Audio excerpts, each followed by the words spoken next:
Hello, everybody, and welcome again to the Facebook Live that we've been doing Monday, Wednesday, and Friday of every week. Some of you are watching this Facebook Live, though, in our library off of our YouTube, and we're also reposting in other social media outlets and connections on Tuesdays and Thursdays. So whenever you watch this, welcome.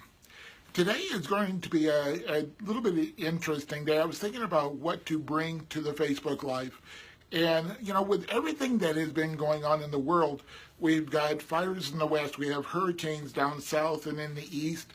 We've got so much going. Hi, Shelley. Thanks for joining. We have earthquakes in Mexico.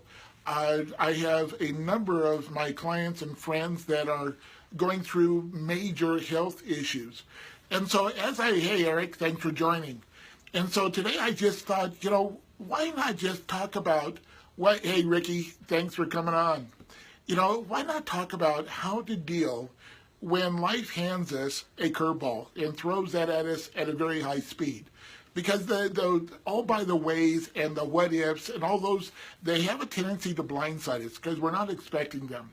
And so what I wanted to share at the beginning here is just a tiny bit of my story of what happened to me in 1988 when I was diagnosed with multiple sclerosis. It came on very quickly. I wasn't ready for it. I didn't have time for it. But it literally took me to my knees because through that first episode is that I went numb from the neck down. I had no feelings in my body. I lost the ability to walk if I couldn't see where my feet were. I lost the ability to write.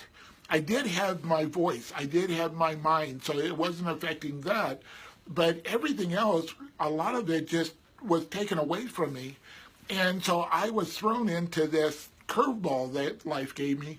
And through that experience, I was able to, in my mind, come out stronger on the other end. I was conducting one of my masterminds this morning, and we were talking about this. And the reality is that if I hadn't gone through that experience, I wouldn't be the person that I am today and would not be able to touch the lives that I am touching. And so do I wish it on anyone? Do I? Absolutely not.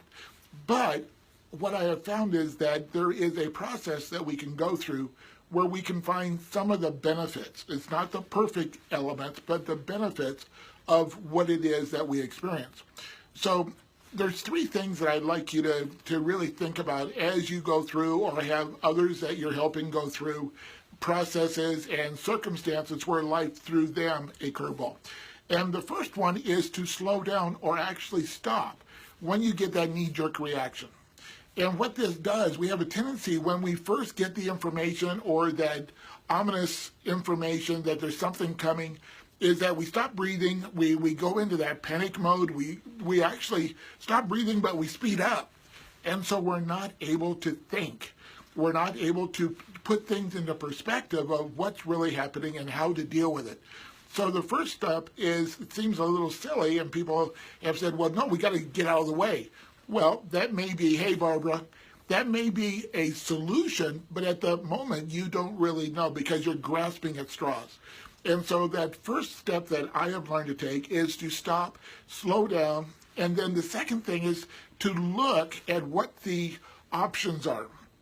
You know, what is it that it could be an opportunity? What are the things that still work? So in my story of dealing with the MS, I could still think. I knew that I had doctors telling me that I was going to be dead or in a wheelchair in 10 years.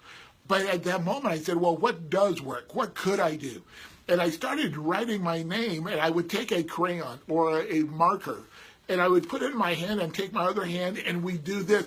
My signature was almost a full page, but I was able to do it. I was looking at the things that were working, maybe not working the way they did or the way that I wanted to, but what could I control? So I looked for those opportunities. So then in the third step is I could take the step of action. What is it that I could look beyond what I was experiencing and actually start building the roadmap to the solution or to the new reality? And so when we have these things that come, that whether it be, dealing with an illness or death or weather in some sense, or we're helping others work through that as well. Right now I'm working with people in Puerto Rico. I'm working with people all over the state of Florida. I have people actually that just went through Harvey in Houston. And so because I am not there, but I have had experiences that have allowed me to be able to share a very succinct, if you will, and simple, not easy, simple process, they're able to go through and put in perspective and be able to get to the other side quicker. And so the things that I just wanted to give you as an action step today is before something happens next, and we know it's going to, we just don't know what it is. I'm not have a dark cloud over my head, but I know life has changes for us, and it's not that we're in, actually if we stick our heads in the sand and say it's not going to happen, that's being that ostrich. But so, put together your plan. If you take the outline that I use, that's fine. Or you want to amend it, adjust it, but put something together that when something happens, you can go back to. Because it's a habit that you build before it happens that is going to give you that ability to have that knee-jerk reaction that's going to take you to where you want to go. And then, in Shelley, sometimes those health issues just kind of show up and we have to deal with it immediately, and we go into autopilot. One of the things that I was trained to do in my flight school for becoming a pilot, they said, if there is a fire on board, the first thing you do is to fly the airplane. That is the only thing you concentrate on. You don't look for the fire extinguisher. You don't look for the fire manual for the process or procedure. You fly the airplane.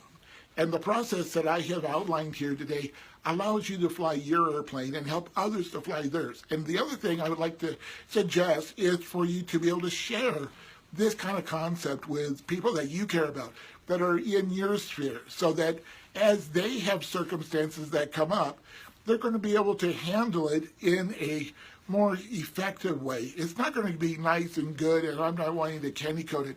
This doesn't take away the things that we're dealing with. But the thing is that we know that through time we're going to be able to get through it, and it's determining what we do in our reaction to that stimulus gives us that ultimate result, and it usually turns out better than we think. So, hey, Mark, thanks for coming on. So with that, have a great weekend. Hope this was beneficial for you. If it was, please share and, do all the things that we do on Facebook Live. But, I just appreciate each and every one of you.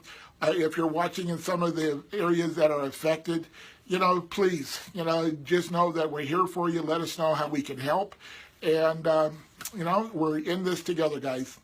Thanks so much. Talk to you soon. See you on Monday at 1 o'clock Mountain.